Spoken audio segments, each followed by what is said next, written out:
Brest. Elle aime bien grouger, ma femme. C'est moins de bonbons, plus de légumes. Quel bonheur lorsqu'on est joueur de foot à Brest. 43e minute. Leur cœur est énorme. Camara, oh la talonnade, oh la but, oh le magnifique but. La Camara, Georges. Francis Perra, ça tourne. Brestois, nous sommes de retour, nous sommes toujours joueurs visiblement. On a fait il y a quelques semaines un épisode tier list des recrues de ces 6 dernières saisons. Merci pour vos retours, on a vu que ça vous a plu, on a vu que beaucoup de gens ont fait leur propre tier list, donc merci à eux.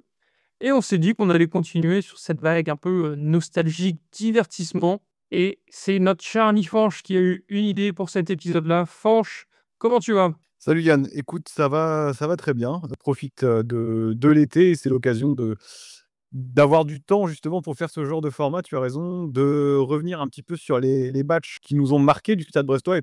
Parce qu'on se souvient évidemment des derniers matchs de certains très marquants des 2 ou 3 dernières années.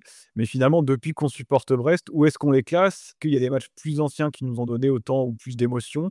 C'est ce qu'on a fait tous les deux, c'est en replongeant un peu dans nos souvenirs, essayer de classer les 10 matchs, selon nous, qui ont été les plus marquants de notre vie de supporter brestois. Et donc, curieux de découvrir les tiens, parce que tu ne les as pas présentés avant. Et également curieux de lire les vôtres, vous qui nous écoutez ou qui regardez cette vidéo, dans les commentaires pour qu'on échange. Je pense qu'il y aura certainement des matchs qui seront les mêmes pour tout le monde. Il y a des incontournables. Je pense qu'il y a pas grand monde qui ne mettra pas dans son top 10 le match contre Rennes, je pense. Mais à mon avis, il y a aussi des gens qui ont vécu des expériences perso. Et c'est mon cas et toi aussi, Yann, je pense.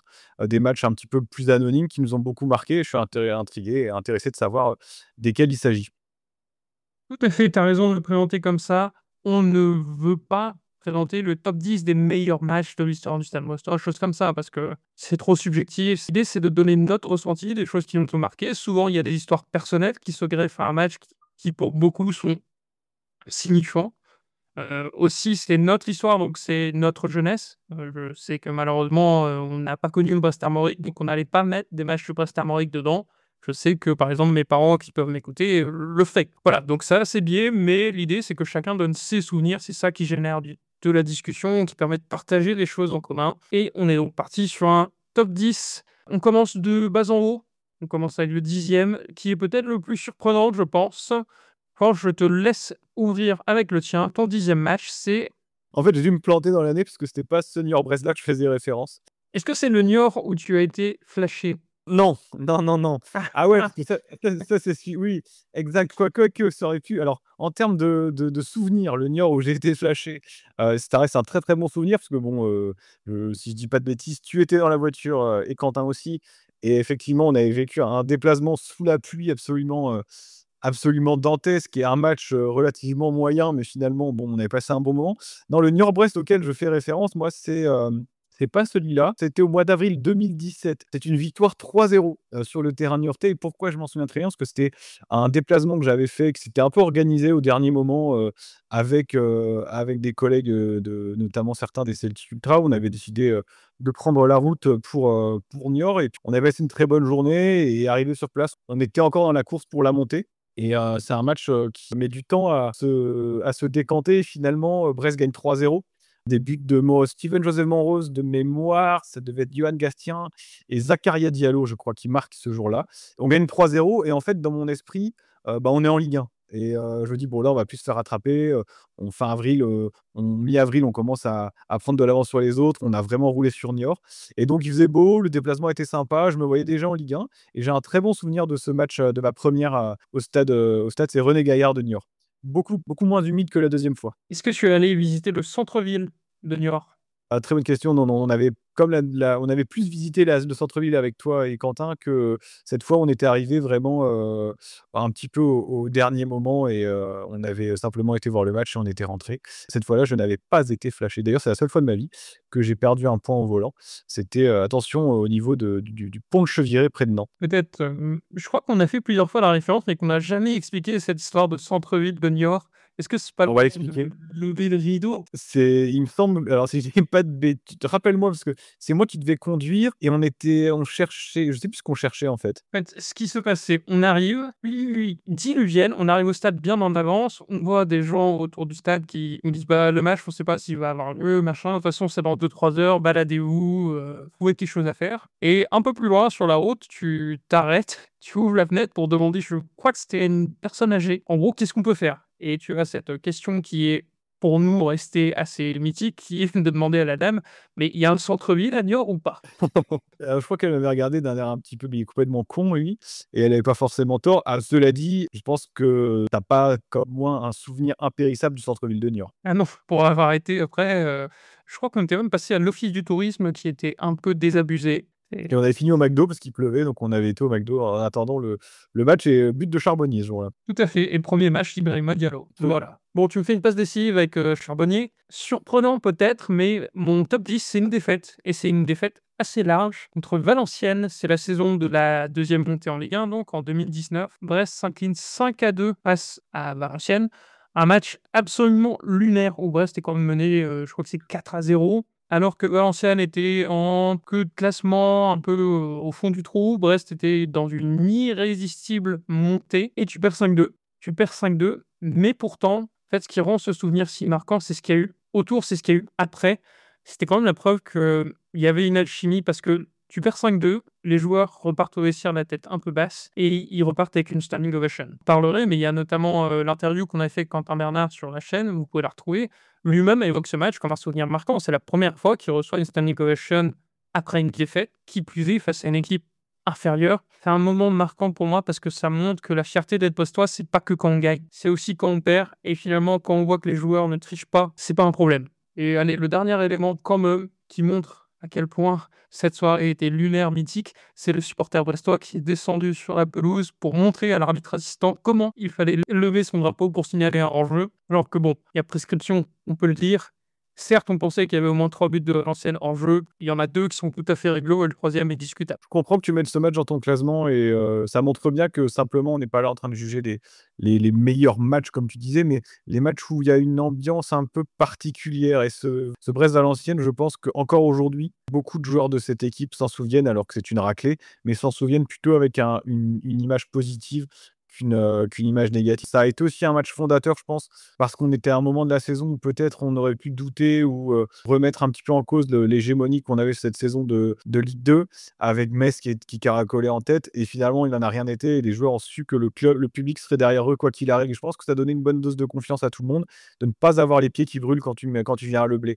Et il me semble qu'après ce match contre Valenciennes, on gagne quasiment toutes les rencontres à domicile. Ouais, et c'est finalement la différence avec la première saison de Furlan. Bon, il y a le match contre Nîmes, hein. On n'est pas là pour les pires matchs, mais où vraiment il y a eu les joueurs étaient un peu inquiets, n'étaient pas rassurés à l'idée de venir à Le Blé. Là, on leur a donné cette confiance et c'est un très très gros souvenir pour moi. On passe au 9e, qui est le même pour nous deux. Ah. Tu l'as vécu, tu étais au stade, donc je te laisse le présenter. Ouais, c'est un souvenir qui remonte maintenant, ça fait 15 ans, et pourtant j'en souviens très, très, très, très bien. Peut-être de révéler des choses à mes anciens enseignants du lycée où c'était un vendredi, hein, comme la Ligue 2 jouait le vendredi soir.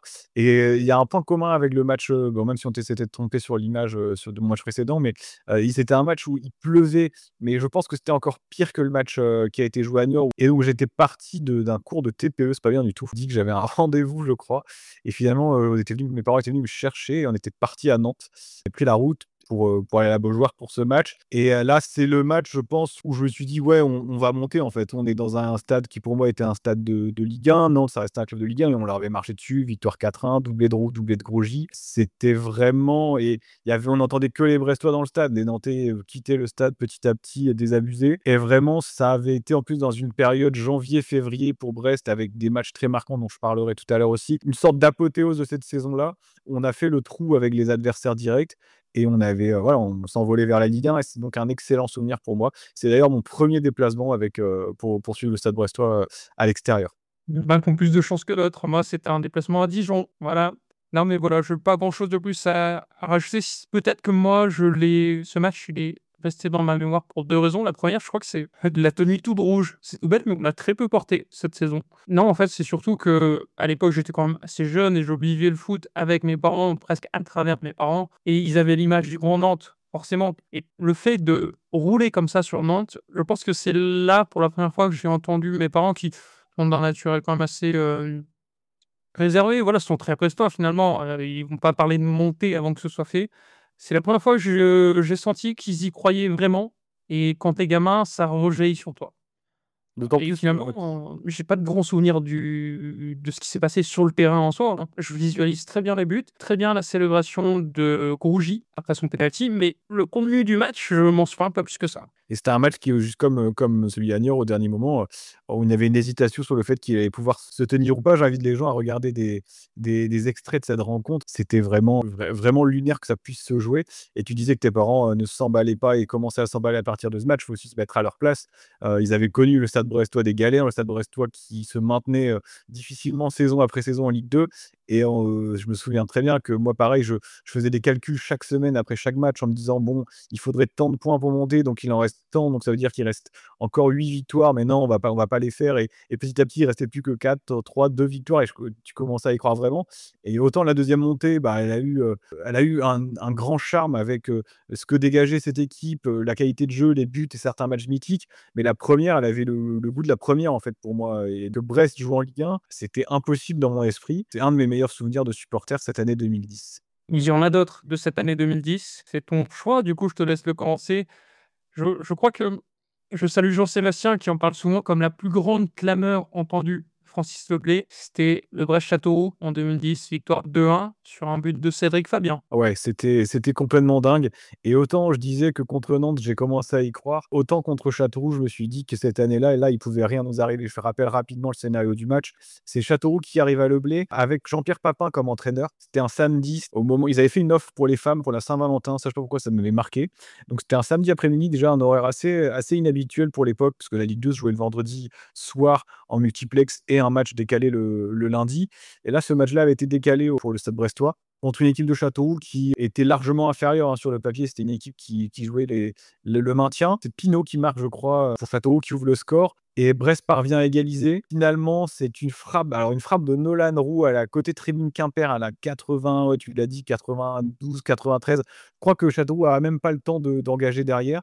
Une frappe un peu désespérée que Gaëtan Deneuve, qui signe à Brest d'ailleurs la saison suivante en tant que troisième gardien, repousse tant bien que mal dans les pieds de Cédric Fabien, qui frappe à bout portant une sorte de barre rentrante. Elle est à 2 doigts de passer au-dessus. Et pareil, là, regardez la vidéo, la clameur du stade. Alors peut-être que les micros étaient bien placés, mais le bruit de soulagement, de joie des gens, qui est complètement dingue. Et ce but me donne encore des frissons parce que vraiment, Cédric Fabien, joueur de l'ombre, joueur éminemment sympathique, mais qui n'avait pas non plus fait une grande saison avant ça, qui vient donner la victoire à Brest, c'est un souvenir impérissable dans mon esprit. Et ça faisait pas encore partie, tu vois, je crois que c'est le match de Châteauroux, si je dis pas de conneries, c'est peut-être le match qui intervient une semaine après Nantes, ou 15 jours après le match de Nantes. On est vraiment dans cette série où il y avait une victoire contre Arles-Avignon, victoire contre Le Havre, où on enchaînait les victoires. J'étais aux anges, je me souviens encore de mon émotion et de ma joie ce jour-là. C'était 10 jours après. Voilà. 10 jours après, tu vois. Nantes, c'est le 5, Châteauroux, c'est le 14, effectivement. Est-ce que tu te souviens du joueur brestois qui égalise? J'ai un gros doute. Pour moi, c'est une égalisation vers la 70e minute, un truc comme ça. Je dirais Le Soimier. Non, c'est de l'autre côté, c'est Romain Poyet qui égalise. Ah, c'est Romain Poyet. De Cédric Fabien. Voilà, c'était sa soirée. Bah, j'étais tellement marqué par le premier but de Brest, enfin le second but de Brest, que j'en ai oublié le premier. Mais évidemment, on salue l'immense Romain Poyet, qui est d'ailleurs présent sur la photo qui illustre le match que toi tu as choisi. Tout à fait. Tout coupé jusqu'au bout. Je pense que c'est une surprise. C'est très personnel. C'est le Brest-Valenciennes, 37e journée de Ligue 1 en 2012. Brest reçoit Valenciennes et en fait, a juste besoin de gagner pour se maintenir. En cas de défaite, c'est mort, quoi. Dans l'idée. Et pour ce match, c'est pour ça que c'est très personnel, je suis ramasseur de balles. Je suis en face de la tribune Quimper, juste devant. Et vous voyez l'image. Ce match, il se conclut sur un score de 1-0. Coup franc de Bruno Grougy juste avant la mi-temps. Et un coup franc, le coup franc à la Grougy, il est parfait. Il vient se loger tout doucement dans les filets. Et pourquoi il a été aussi marquant? Parce qu'en fait, ce que je dis, c'est Brest jouait clairement sa survie. J'ai jamais ressenti autant de pression sur un match à Brest. Je me souviens dans la causerie, dans le vestiaire avant match, dans le vestiaire des ramasseurs de balles. Ils nous disent pas explicitement, oui, bon, si Brest commence à mener, vous arrêtez de donner le ballon, vous ranchez les trucs, mais il y a eu cette formule, donc je me souviens plus exactement, mais qui était, vous voyez le score, vous faites en fonction, comprenez bien que le Stade Brestois a besoin de tout le monde, enfin, tout un ensemble de pression qui déjà était mis du côté de Brest, et qui était aussi du côté de Valenciennes. C'était un match terrible, avec 2 équipes tétanisées, un public aussi qui était grosse pression partout, et t'as ce coup franc qui vient se loger juste en moi, à quoi, 2 mètres de mes petits yeux.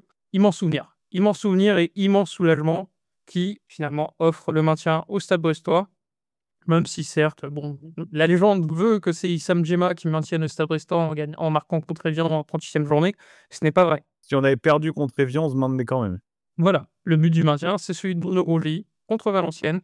Ça a quand même plus de gueule. Bah ouais, tellement. Et un Valenciennes qui, en plus, n'était pas encore sûr de se maintenir. Finalement, ils sont maintenus assez tranquilles aussi parce qu'ils gagnent à la dernière journée. C'est resté dans le petit cœur, alors que maintenant, c'est un match de foot très mauvais. Par contre, suivant nos choix suivants, c'est pas un match de foot très mauvais, c'est un excellent match de foot. Je crois que c'est Robert Malm qui l'a qualifié de meilleur match de l'histoire de la Ligue 2. À voler, je pense, et pour nous, supporters brestois, c'est quelque chose en plus. J'ai pas vu tous les matchs de Ligue 2, évidemment, pour pouvoir juger, mais je pense que celui-là doit être très très haut, si ce n'est le meilleur. Je pense que les gens s'en souviennent, les gens qui ne l'ont pas vu, je ne peux que les encourager à essayer de remettre la main sur le match. D'ailleurs, je pense qu'il doit être disponible sur le Discord en intégralité, comme beaucoup d'anciens matchs de Brest dans notre channel vidéo.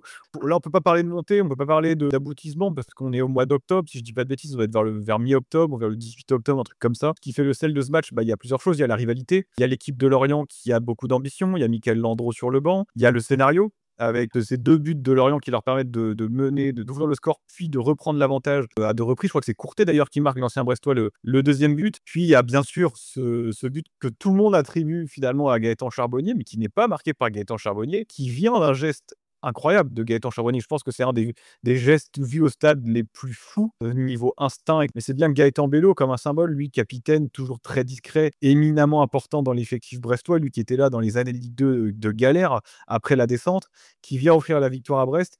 Et j'ai des souvenirs de ce match, mais avec un parquage lorientais complètement désabusé, une ambiance complètement folle à Brest. Et je pense que les matchs dont on a pu parler, certes tout à l'heure, marquaient un petit peu le moment où on s'est dit c'est bon, on va monter. Là, c'était plus de dire peut-être que cette année on va vivre quelque chose, peut-être qu'on va connaître quelque chose de différent et peut-être que ça va être la bonne. Cette équipe elle a un truc et on est dans une période et dans une phase où Brest est invincible, continue les matchs, gagne. Je crois que c'est 6 ou 7 matchs d'affilée. Vraiment, on a une équipe qui est au-dessus de la Ligue 2, que les choses pourraient sentir bon. Et là, tu vois Aris Belkebla sur l'image, ça rappelle des bons souvenirs. C'est voilà, il y avait tout, il y avait la météo, il y avait Quentin Bernard qui fracasse le ballon de Ponceau, il y avait le Merlu à la fin du match qui est jeté par les joueurs. Enfin bref, ce match mérite sa place dans le top 10. Ouais, j'aurais pu le mettre plus haut même de mon côté.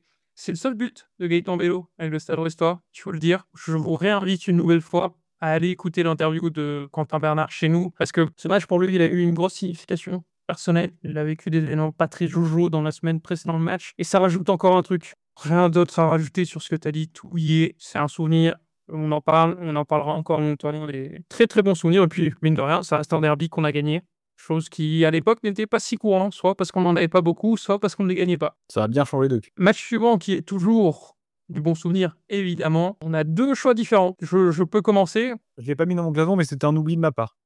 Très bien. J'étais un peu surpris de ne pas te voir le mettre dedans. Moi, c'est le premier souvenir de gamin. C'est le Brest-Saint-Étienne. On gagne 2-0. On devient leader de Ligue 1, alors qu'on est tout juste promu. Première fois que je vois l'ensemble du stade debout. En dit l'ensemble, c'est la tribune Foucault compris. Première fois qu'on voit une Brest, en fait, faire la une de l'équipe. Première fois qu'on sent que Brest est un club de Ligue 1 à part entière, un vrai. J'ai souvent ce souvenir quand on parle du dernier match de la montée, de la première montée. C'est d'une discussion avec ma mère qui me dit en somme que il faut en profiter parce que des montées on n'en vit pas beaucoup dans une vie, surtout quand on met Brest, parce que Brest ça reste quand même un club plutôt de Ligue 2 et objectivement c'était vrai. Et 3-4 mois plus tard, on est leader de Ligue 1. Faut s'imaginer ce que c'est pour le petit enfant, voilà, je te donne 12 ans, un peu plus que non, moi, je s'exagère, mais faut s'imaginer ce que ça peut donner pour nous, tu vois. Alors, on savait que ça ne durerait pas, même si on a envie que ça dure. Mais Brest était leader de Ligue 1, peut-être pour la première fois de son histoire. Et ça reste vraiment marquant. En plus, les 2 buts sont exceptionnels. Ah ouais, avec ce match, ce vent, cette frappe, cette feuille morte de Romain Poyet qui retombe là, dans les buts de Jeannot. Et il y avait le match de Marseille qui affrontait Rennes en même moment, qui avait été annulé, reporté. Et du coup, ouais, c'est le fait que ce match soit reporté, Brest prenait seul la tête. Et quand on voit l'état du club à l'époque, les infrastructures, l'argent dont disposait le club, c'était encore plus fou, je pense, d'être premier de Ligue 1 à ce moment que premier de Ligue 1 au début de la saison 2023-2024. Même si évidemment 2023-2024 c'était plus fort parce que ça s'est maintenu tout au long de la saison. Mais à ce moment-là, à l'instant T, c'était un exploit encore plus retentissant, je pense, que celui qui a été réalisé, parce que faut se souvenir, hein, ça s'est entraîné à Pen sur un vieux terrain pourri, c'était complètement dingue. Je dis peut-être une bêtise, mais je crois qu'en plus, c'est un peu le choc au sommet. Parce que si Saint-Étienne gagne, c'est eux qui sont leaders. Ouais, il me semble, hein, que c'est un truc comme ça, ils font un très bon début de saison aussi. Il y avait Dimitri Payet, côté stéphanois sur le terrain, qui était jeune à l'époque, mais qui déjà avait plein de promesses. Je pense que ce match, j'ai dû le revoir, au moins 10 fois. Et l'autre match, celui que toi, tu as choisi, c'est un autre match où le Stade Brestois prend la tête du championnat. C'était il y a 2 ans. Brest-Lyon, victoire 1-0, but de Mounier. Ouais, c'est ça, et c'est un petit peu dans la même veine, en fait, que toi. C'est dans le sens où on prend la tête, mais autant contre Saint-Étienne, le match en soi avait été un peu particulier parce qu'il y avait énormément de vent, donc chaque équipe avait un peu eu sa mi-temps et Brest avait finalement marqué sur la fin. Alors contre Lyon, ça va même parce que Mounier marque encore plus tard dans la rencontre, mais je pense pas que tu me contrediras, c'est un match que Brest aurait pu et peut même dû gagner plus largement et beaucoup plus rapidement. Tant Brestois avait archi dominé l'équipe de Fabio Grosso. Un nombre de tirs incalculable, un nombre d'occasions, des centres, et c'est l'entrée de Mounier qui remplace Satriano, qui déjà frappe sur le poteau juste avant de reprendre un excellent centre de Kenny Lala pour propulser le ballon dans le but. Mais je crois qu'à part une frappe de Lacazette lointaine, il n'y a quasiment rien pour Lyon. Et Brest, ce jour-là, aurait pu gagner 3 ou 4-0 le match sans qu'il y ait rien à dire. Très très bonne ambiance. Ça venait concrétiser et conclure une bonne période brestoise aussi. On prend la tête, on se dit encore une fois que peut-être cette saison sera différente des autres et que, alors sans imaginer l'Europe, même si toi, je me souviens, après le match de Lyon dans un podcast, tu commences déjà à dire qu'il n'y a pas de raison de ne pas être ambitieux et qu'il faut regarder en haut. Moi, j'avais vraiment beaucoup de mal à y croire parce que toujours cet aspect un peu de tempérer les ardeurs. Et force est de constater que tu avais raison, tu avais vu juste, et la performance brestoise ce jour-là n'était pas un feu de paille, elle était simplement à l'image du reste de la saison. Ouais, c'est ça. Peut-être que Lyon n'était pas très bon, mais je pense que c'est une des meilleures performances qu'on ait vues à Le Blé. Pas grand-chose de plus à dire sur ce 6e du classement. Le 5e, 2 matchs différents. Si je me permets, je vais commencer. C'est le Brest-Niort, le match de la montée. On a quand même réussi à mettre 2 fois Niort dans le classement, qui n'existe plus d'ailleurs, malheureusement. On n'ira plus à René Gaillard. Mais il y a toujours toujours pas de centre-ville non plus. C'est dommage. Ouais, non, c'est le match de la montée, victoire 3-0. Et je crois, je le dis avec toute la pudeur qui est la mienne, que c'est la première fois que j'ai pleuré dans un stade. Sur le 2e but de Charbonnier. Parce que, certes, tout semblait indiquer qu'on allait y aller. C'était largement au-dessus, que cette équipe de Niort n'avait pas de raison et de capacité de nous résister. Mais c'est à le spectre des 2 précédentes saisons à Brest, des 2 premières saisons de Furlan, où Brest s'est un peu écroulé tout seul sur la fin. Et là, il n'y a pas eu de débat. En 20 minutes, c'était réglé. 20 minutes, aucun doute, rien. Supprimez pas le temps d'avoir peur. Brest monté en Ligue 1 avec une équipe terriblement attachante. Moi, c'est immense souvenir et tout le stade était juste là pour célébrer. À partir de 20 minutes, ça a été, voilà, pendant 60 minutes, c'était 70 minutes de fête et rien d'autre. Il aurait pu se passer des dingueries sur le terrain, personne n'aurait rien calculé. À partir du moment où il y a 2-0, voilà, Brest était en Ligue 1 et c'était juste une soirée pour célébrer ça. D'accord avec toi quand tu dis que l'équipe était attachante, et peut-être qu'avec le recul, je changerai d'avis, mais aujourd'hui, c'est l'équipe de Brest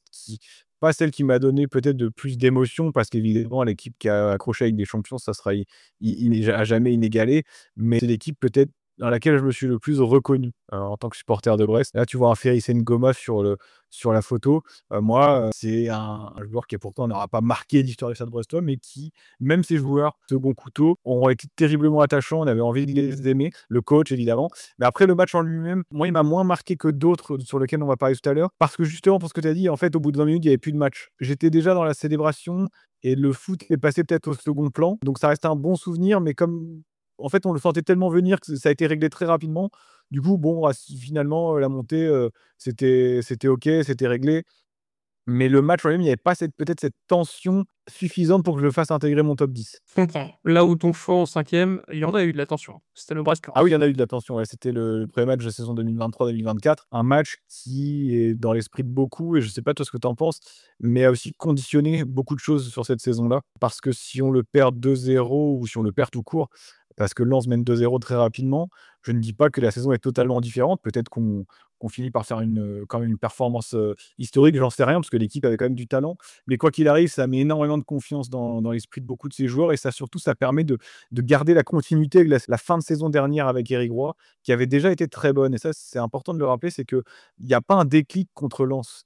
Il y a un déclic avant Lens. Sur les mois précédents. Et Lens, c'est simplement la confirmation que cette équipe, elle a quelque chose, elle a une âme et elle a aussi du talent. Et le fait de revenir dans ce match qui pourtant était très mal engagé, parce qu'honnêtement, les 20 par minute, on voit pas vraiment le jour, ça conditionne une bonne partie de la suite des événements. Pour moi, je le tiens très haut dans mon classement des meilleurs matchs, parce qu'il y avait tout aussi, hein, match d'après-midi, tout ça qu'on avait passé du temps avec Valentin Madoise, d'ailleurs, après match aussi, lui qui avait donné le coup d'envoi. C'était un match particulier, il y avait beaucoup de Lensois, il y avait de la tension, il y a eu un carton rouge pas justifié, il y a eu ces 2 pénaltys, ce pénalty d'Escasio en toute fin de match face à Brice Samba qui est quand même un gardien impressionnant. Et le fait de le remporter, tu vas gagner ensuite au Havre derrière, c'est un très bon souvenir pour moi. Et c'est pas n'importe quel Lens. Enfin, c'est un Lens Sûr. qui sort de sa Ligue des Champions, je crois, ou qui vient de se qualifier. Qui vient de se qualifier, ouais. Et qui finit deuxième la saison dernière. Tout le monde s'attend sur le log. Et non, mais je comprends. Moi, je l'ai pas mis, mais je comprends. Je comprends le choix. Ensuite, là, on arrive sur le sérieux. Enfin, c'était déjà très sérieux jusqu'ici. Toi, t'as mis ici ton match de Ligue des Champions, Brest-Bayern, en 4e position. Ouais, alors, j'ai pas mis Sturm Graz, pourquoi? Je vais m'expliquer, parce que j'aurais pu le mettre, parce que Sturm, c'est une victoire, c'est le premier, c'est un très beau but de Manetti. Tout simplement parce que ce match, en fait, moi, je l'ai pas vécu comme j'aurais voulu le vivre, parce que j'étais au travail. Il y avait des réunions de rentrée, j'en ai déjà parlé ici dans le podcast, je vais pas m'éterniser. Du coup, ça veut dire que ce match de Sturm Graz, en fait, je l'ai attrapé au vol juste avant le coup d'envoi, j'étais pas dedans, j'ai mangé devant vite fait pour me concentrer, mais c'était pas comme ça que j'aurais voulu le vivre, alors que le match contre le Bayern, finalement, c'était mon premier match de Ligue des Champions, premier match de Ligue des Champions de ma vie, et c'est contre le Bayern de Xabi Alonso que j'avais beaucoup suivi la saison passée, la saison des Invincibles, avec des joueurs que j'apprécie beaucoup, même s'il y avait eu pas mal de turnover, mais avoir joué un joueur comme Florian Wirtz devant mes yeux à Roudourou contre le Stade brestois. Et en fait, ce qui m'a beaucoup marqué, ce sont les 20-25 premières minutes où Brest a eu beaucoup de mal, et je me suis dit, ah ouais, c'est ça la Ligue des Champions, c'est autre chose. On va avoir du mal, quoi. Vraiment, quand le niveau va s'élever, ça va être compliqué. Et petit à petit, en fait, tu voyais que Brest jouait un peu plus haut, que le Bayern peut-être soit faisait preuve de suffisance ou était un petit peu plus embêté. Et tu as évidemment ce but qui intervient de Lesmelou qui est dingue, hein, parce que la frappe est superbe. Et ensuite, tu as une deuxième mi-temps, ou en tout cas une bonne trentaine de minutes en deuxième mi-temps, où Brest fait plus que jeu égal avec le Bayern. Et on est très bon, l'ambiance est excellente. On n'a pas énormément d'occasions, mais dans le jeu, c'est tout à fait cohérent. Je me souviens prendre un temps de recul, en fait, et regarder simplement le public, regarder le match de manière un peu plus lointaine et me dire, attends, là, il y a Brest qui est en train de jouer Ligue des Champions et qui fait au moins jeu égal contre le Bayern de Xabi Alonso, qui était invaincu en Bundesliga l'année dernière, qui est quand même un cadre européen à ce moment-là. Et je me dis, ah ouais, on a passé, et on a passé un cap. Et là, tu vois, dans mon esprit, je repense à tous les matchs dont on a parlé précédemment. Les matchs à Niort, les matchs contre Nantes, les matchs contre Châteauroux, où on avait vécu des émotions dingues, mais c'était Niort et Châteauroux. C'était notre Ligue 2, notre Stade brestois. Et là, tu avais l'impression d'être invité à la fête de quelqu'un d'autre et de briller à cette fête. Et c'était vraiment un grand souvenir. Je comprends. En vérité, on aurait pu, peut-être même dû mettre tous les matchs avec des champions. Mais je comprends. Moi, je l'ai pas mis, j'en ai mis qu'un seul. Mais ce match-là contre le Bayern, j'étais pas au stade. J'étais au bar. C'était quand même assez. Voilà. Je suis pas grand-chose à rajouter sur ce que tu dis, parce que ça prouve d'où on vient. Et d'où on vient, c'est aussi le match que j'ai choisi. C'est le Brest-Gazélec de 2017. Dernière journée. Vous savez, la saison 2016-2017, c'est la saison où Brest et en tête les 3/4 du championnat et puis s'effondre. C'est une saison où tu finis et tu ne montes pas alors que tu as 65 points, ce qui est quand même assez énorme. Et c'est une dernière journée où en fait tu arrives au stade et tu te dis le stade est plein. Déjà ça c'est une première victoire. Je crois que Furlan on le dit en conférence de presse d'après-match. Pour lui c'est ça la victoire. En début de saison quand il arrive le stade est à moitié vide. Et finalement fin de saison c'est plein alors que Brest théoriquement, il n'a plus rien à jouer. Et je dis théoriquement parce que Brest fait tout ce qu'il faut. Brest met une raclée au Gazélec. Plus, c'est les joueurs un peu attachants qui marquent. Je me souviens notamment du but de Batokyo. Je crois que c'est Grougy qui marque un penalty, évidemment. Monrose. Je pense que Diallo doit marquer, je sais pas qui met le dernier, mais il y a ça. Et puis en fait, il y a ce moment, je crois que c'est autour de la 60e minute de jeu. Il se passe pas grand-chose sur le terrain parce que le match est déjà plié. Et en fait, les résultats du multiplex font que Brest est de nouveau sur le podium. Il y a ce côté totalement miraculeux, totalement surréaliste, avec un stade qui s'enflamme juste sur ça, où on sent qu'il y a de l'incompréhension sur le terrain, mais finalement, ça revient un peu sur ce que je disais, c'est que même si on n'y croyait pas, le simple fait d'avoir pu y croire quelques minutes a suffi à générer une ambiance de fou et des frissons monstrueux. Et je crois que c'est Gaëtan Bello qui en parle comme son meilleur souvenir à Brest. Et moi, ça me surprend tellement pas. Et en plus, bon là, c'est mon côté amateur de foot. Ça fait qu'on a quand même participé au meilleur multiplex de l'histoire de Ligue 2 qui se termine par... Est-ce que c'est un multiplex ou c'est Amiens qui monte? C'est exactement ça. Ah ouais, c'est fou. Il est fou ce truc. Parce qu'il me semble que quand on est sur le podium, ensuite, on se fait piquer la place par les Lensois qui jouent et qui font eux-mêmes piquer la place par les Amiénois qui gagnent à Reims.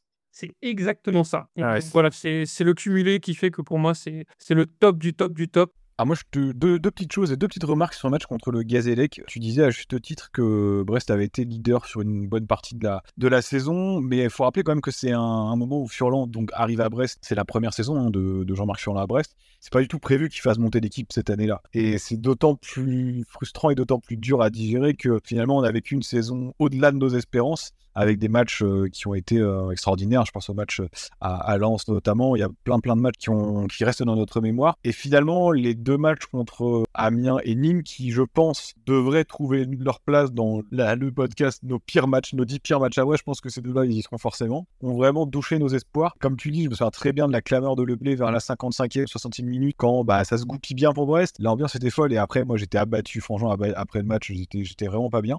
Et deuxième chose, est-ce que tu te souviens qui était le gardien du Gazélec ce soir-là? Oula.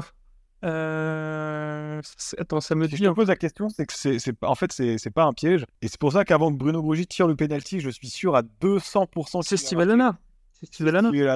Et regarde l'attitude de Steve Elana sur les buts et sur le penalty notamment. Il fait absolument tout pour bien montrer à Grosjean où il va aller pour que l'autre mette le ballon dans l'autre sens. D'ailleurs, on a vu Steve Elana avec nous dans le podcast et il me semble qu'il avait évoqué un truc dans le sens où eux, ils n'avaient plus rien à jouer, donc il n'allait pas faire le match de sa vie.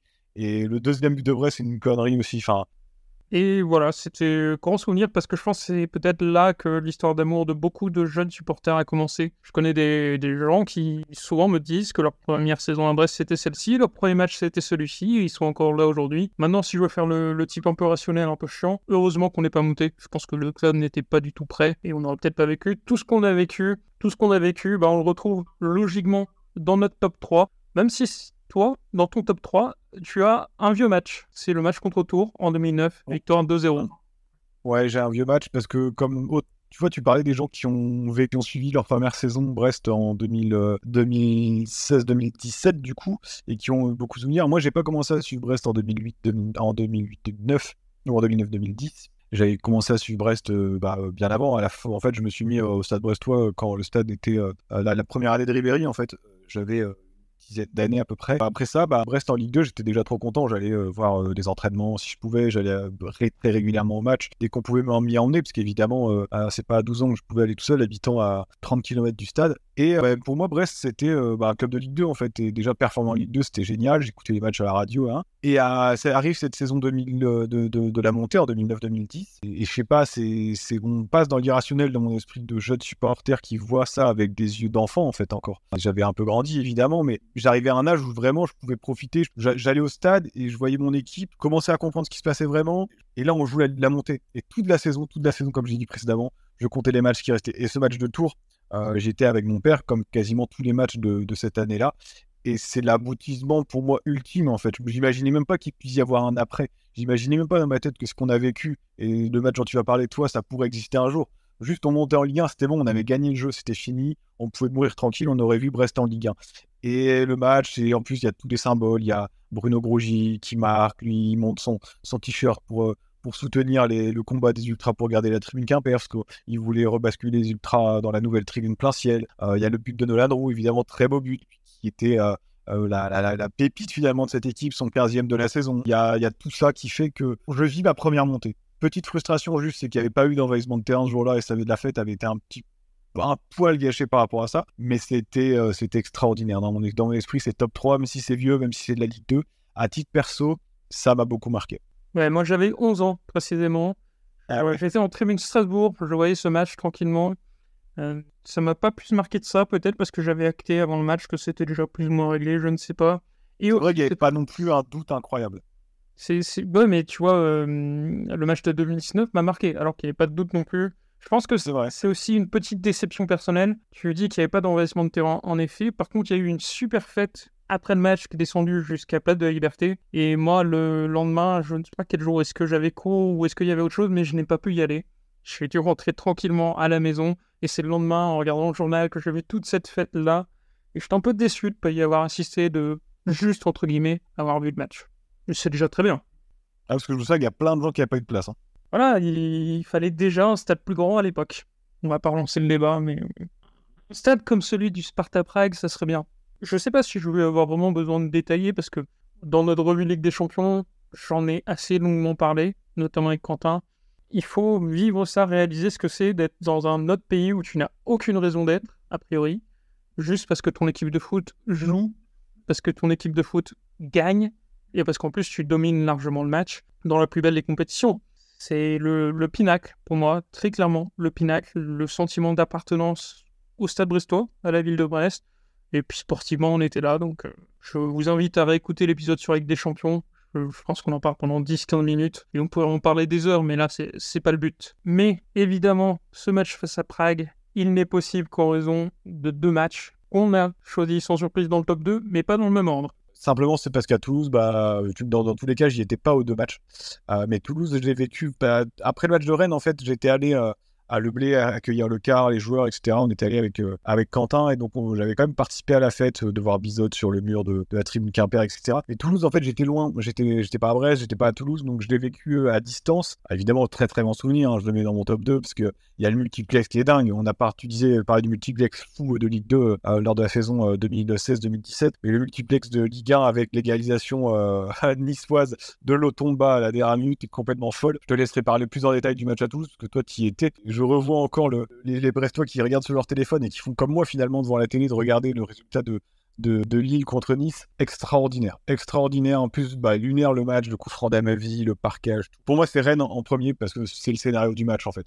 Les deux ont une émotion extrêmement forte, mais il y a juste celui de Rennes qui me le fait mettre en premier, c'est Brassier 93e minute, alors que Toulouse, peut-être, toi, ce qui te fait mettre en premier, c'est la Ligue des Champions, parce que ce qui s'entend totalement aussi. Ouais, c'est pas vraiment ça. Je pense que sportivement, le match de Rennes est plus fort, totalement. Mais j'ai eu la chance d'assister aux 2 matchs, en fait. Et la différence qui, pour moi, fait que je mets Toulouse devant, notamment, c'est parce que Rennes, en fait, c'est le derby à côté. Donc, tu arrives au stade, tu gagnes et tu repars. Toulouse, c'est vraiment, encore une fois, le côté expédition. T'es à l'autre bout de la France pour vivre un moment et tu le vis. Ouais, voilà. Moi, ce match de Rennes, j'ai déjà raconté comment je l'ai vécu et j'avais pas pu y aller, je ne sais plus pour quelle raison.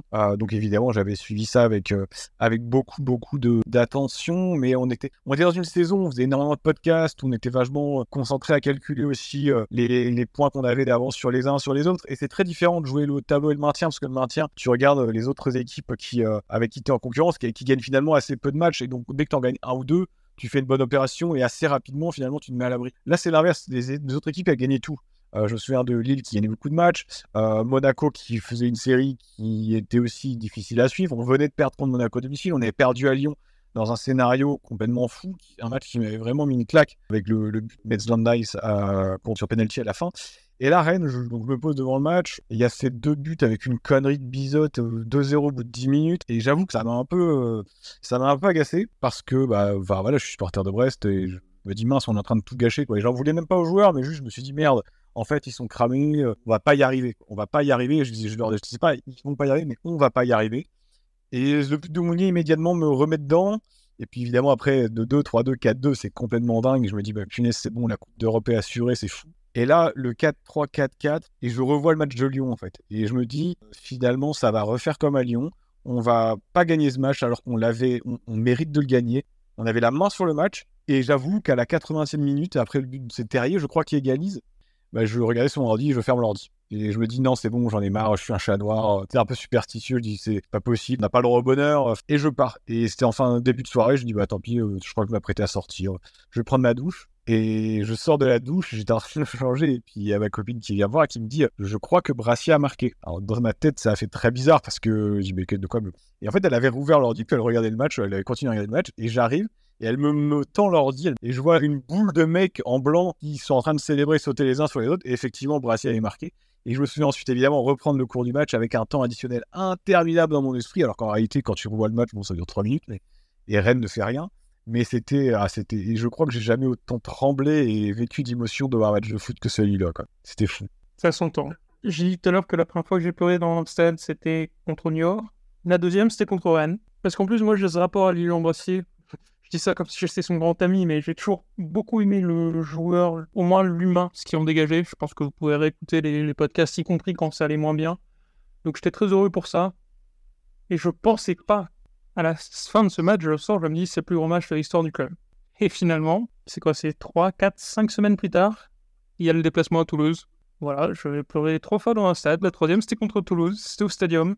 Et voilà, je l'ai déjà dit dans l'épisode, mais c'est l'ensemble de la journée où tout se passe très bien. Les Toulousains sont adorables, ils sont ravis pour nous. Sur le terrain, on voit un grand Stade Brestois. Peut-être les 20 premières minutes sont moyennes, mais après, on voit un Stade Brestois qui a juste envie de bien finir, de montrer que cette saison, c'était pas une succession de coups de chance.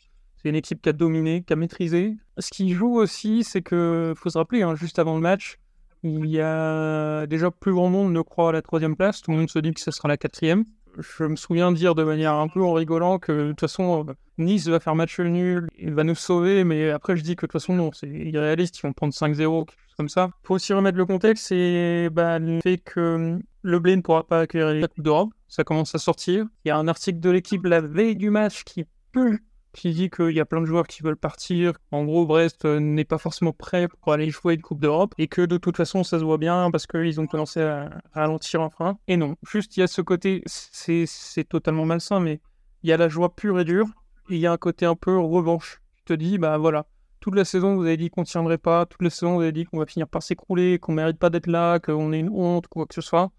On donne une leçon à Toulouse, fini en Ligue des Champions, grâce à Nice, mais en vrai, dans mon esprit, Magnetti, il a marqué à la 90e. Ah ouais, et si on doit gagner avec 4 buts d'écart pour se qualifier en Ligue des Champions et que ça ne le fait pas à cause de ça, et je pense que j'en dors pas pendant plusieurs jours. Mais dans mon esprit, il a marqué, donc ça passe. Et puis, il y a aussi ce côté, encore une fois, vécu en direct, où je n'avais pas mon téléphone, où j'avais plus de batterie, très précisément. J'étais avec Quentin, notamment, Thibaut, et c'est les mecs devant moi. Sur le corner de Castillo, je me souviens, il y avait un mec qui écoutait la radio, qui se retourne et qui commence à gueuler partout. Nice a marqué, Nice a marqué. Et c'est totalement surréaliste parce qu'on n'y croyait pas du tout. Et moi j'étais à Nice en plus. Donc, oui, c'est vrai que tu étais à Nice en même temps. Moi j'étais à Nice.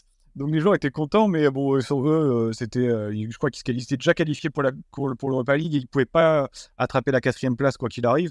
Ils étaient contents, mais sans plus. Et moi, je célébrais comme un fou. Et ils ont peut-être dire que c'était un peu surjoué quand même, comme célébration pour une égalisation niçoise à Lille. Et moi, j'ai été un peu refroidi sur ce match aussi par tous les trucs qu'on a appris après. Les joueurs qui, certains voulaient pas disputer la rencontre, d'autres qui voulaient se barrer directement après du club. Mais en fait, finalement, c'est pas grave. Ces 2 matchs-là, qu'ils soient premiers ou qu'ils soient 2, quand on sera plus là pour en parler, il y a d'autres gens qui en parleront à notre place parce que quoi qu'il arrive, ils ont fait naître aussi des générations de supporters. Ils ont fait vivre des émotions aux jeunes supporters qui étaient supporters de Brest depuis 6 mois, 1 an, autant qu'à ceux qui étaient supporters de Brest depuis 40-50 ans, qui ont galéré, qui ont vu leur club disparaître pendant des décennies. Je pense que l'aboutissement du club et la Ligue des Champions derrière qui intervient. Finalement, on a mis assez peu de matchs de Ligue des Champions. C'est un peu la cerise sur le gâteau, mais le quotidien du Brestois, le quotidien du supporter, il était déjà ravi par ces images et tu vois que ces images de joie, que ce soit Amavi, que ce soit Brassier, que ce soit Pierre Lesmelou, Del Castillo, les sourires. Et ben, je pense que ça restera probablement comme la plus belle période, les plus beaux, je sais pas, 18 mois de l'histoire du Stade Brestois qu'on a pu vivre et on a eu la chance de pouvoir les vivre pleinement. Alors moi, un petit peu moins que vous, parce que j'ai pas pu me déplacer en Ligue des Champions et donc je l'ai vécu à distance et j'aurais vraiment beaucoup aimé les vivre sur place comme vous. Mais je suis content que les gens qui aient pu y aller soient tous revenus toujours avec des souvenirs formidables, que ce soit de République tchèque ou d'ailleurs, de Toulouse, de Rennes. C'est absolument dingue et le foot, il est là pour ça en fait, parce que finalement, c'est assez futile. Simplement des gars qui tapent dans un ballon, des mecs qui sont payés pour jouer au foot, c'est peut-être con à dire, mais comme c'est notre passion, et bah, le fait de vivre ça, et je veux dire des gens, des supporters de petits clubs comme nous, je pense, je sais pas, aux Nancéens, aux Valenciennois, aux Lorientais, aux Guingampais, à tous ces gens-là qui finalement ont un club un petit peu dimensionné comme le nôtre, et qui doivent se contenter de miettes à côté de ça. Et quelle chance on a eu en fait, quelle chance on a eu d'avoir pu vivre ça, et même si on ne doit jamais le revivre, bah finalement, ce serait dommage, mais c'est pas grave parce qu'on y a goûté, quoi. C'est totalement ça. Et je pense que les 2 matchs là qu'on a cités ont cette particularité d'être intergénérationnels. On peut demander à mes parents qui ont plus de 60 ans, même aux grands-parents qui ont 80 ans. On peut demander à des jeunes qui ont 10, 12 ans, aux gens de notre génération, aux gens qui ont 40 ans. Enfin, tout le monde va te mettre ces 2 matchs-là en premier. Là où je pense que sur le reste du classement, tout le monde aura d'autres propositions. Il y aura des gens qui vont sortir des matchs de Prestam Moric, t'en as qui sortiront des matchs de CFA qui, dans leur façon, forcément marquer les esprits. Mais là, c'est le socle fondateur du Stade Brestois. Enfin, pas fondateur, parce que le club existait déjà avant, mais c'est le socle. Dans 50, 100 ans, on parlera du Stade Brestois. Ça sera toujours ces 2 matchs. Et rien On d'autre. n'a pas de trophée. On n'a pas de trophée et on s'est toujours moqué de Brest par rapport à son palmarès. On n'a toujours pas de trophée. Mais j'échange pas l'année de Ligue 1 sur le podium et la campagne européenne pour une Coupe de la Ligue ou une Coupe de France. Vraiment. La Coupe de France peut-être plus que la Coupe de la Ligue, parce que de toute façon, cette dernière n'existe plus, mais la Coupe de France a une histoire. Mais quand tu vois certains clubs qui gagnent la Coupe de France en ayant gagné 6 matchs, dont 4 contre des équipes de N3, tu te dis, bon, ok, ils ont gagné la finale, c'est une belle fête. Mais nous, à chaque fois, c'était des gros matchs, des matchs de tension contre des grosses équipes. C'était complètement fou cette saison-là. Et finalement, c'est même la saison en entier, presque, qu'on aurait pu mettre en 1. Mais je suis content qu'on termine tous les deux sur 2 matchs de cette saison. Et c'est pas la culture de l'instant que de les mettre. C'est pas parce qu'ils sont récents et qu'on les a vécus il y a pas longtemps. C'est vraiment, je pense, qu'ils méritent d'être là, quoi. Oui, parce que si on avait une culture de l'instant, de toute façon, notre top 10, ça n'aurait été que des matchs de 2024 ou 2025. Voilà, chacun le vit comme il le veut, comme il l'entend. N'hésitez pas à nous dire, vous, quel est votre top 10 en commentaire. Et puis, on espère pouvoir refaire cette vidéo dans quelques mois, années, avec 2 nouveaux matchs à proposer.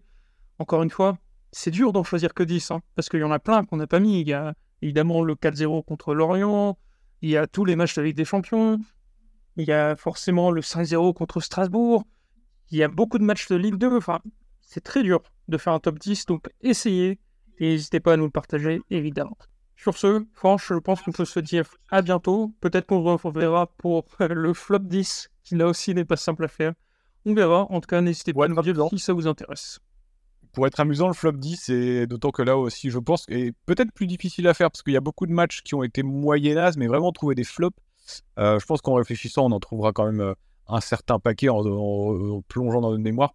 Mais ouais, n'hésitez pas à nous dire déjà si le format vous a plu. On a trouvé que c'était assez dynamique à faire. Ça permet dans une bonne vibe, là, estivale, comme il n'y a pas énormément d'actu, de discuter, de revenir sur ces moments forts. Et puis, même si vous avez d'autres idées de tier list, ça peut être des idées de tier list, je sais pas, maillot, coach, joueur, ce que vous voulez.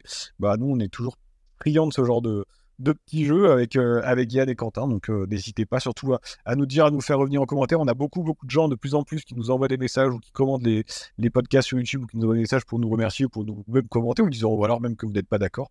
Il n'y a aucun souci à pas être d'accord avec nous, dans la mesure où c'est toujours généralement argumenté et poli. Nous, on est là pour échanger avec vous. Donc, c'est très très cool. Merci à vous de nous écouter toujours autant. Et n'hésitez pas d'ailleurs, j'insiste, peut-être que ceux qui sont encore là dans cet épisode, c'est les vrais, mais n'hésitez pas toujours à vous abonner, à mettre un petit pouce sur la vidéo YouTube. Pour vous, c'est pas grand-chose et pour nous, ça aide vraiment au référencement de la chaîne et à ce que les gens qui nous connaissent pas en fait ou qui suivent le foot un peu de loin ou qui aimeraient connaître Brest aient accès à cette vidéo sur la homepage de YouTube sans forcément être abonné. Et ça permet que notre travail soit mis en avant, tout simplement. Très belle conclusion. Franche, bon week-end. Supporter brestois Kenavo, et à bientôt. On se retrouve certainement très vite. Kenavo.